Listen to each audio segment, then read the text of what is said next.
Congratulations, class of the Geriatric Care Assistant Program. May God bless you, your families, and the important work that lies ahead.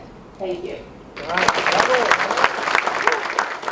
Wel, essa aqui tá um momento através que nós celebrar junto com eigenlijk onde outros partners na com a Xavier University e junto com a Xavier University nós começar 2 anos passar com o Geriatric Assistant Program e nos ajuda nesse programa aqui, ajuda a escrever o currículo e nos abrir, nos porta na sala para tomar tudo é candidato não ano passado e ano aqui para não correr na estágio não cerca nós. Então nos ajuda a formar cada de nós também den sábado.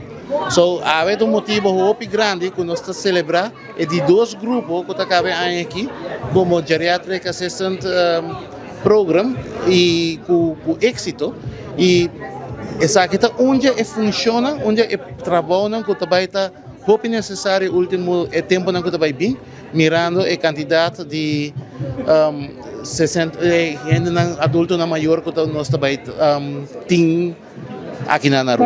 So, é uma celebração trai outro e é com sábado tá querer dentro do trabalhador e maneira mais bisaba semana passada tem esnan que também está cerca nós que nós está invertindo nós está dando back e nós está turnos energia para dar melhor futuro e assim uma melhor qualidade de serviço e cuidado para nós grandes também. Serendipity usually describes something fortunate happening by chance. But over the years, I have come to believe that there is a little more to it than that. Sometimes what looks like coincidence is really the result of people, decisions, and many opportunities coming together at exactly the right moment. Então nós também estamos fazendo tudo o que é possível.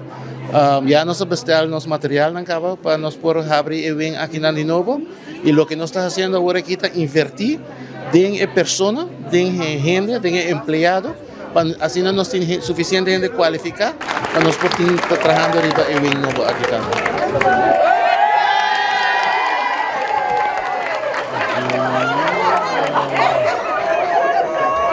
Ahorita yuri para que tiro ya lagi. Julaika.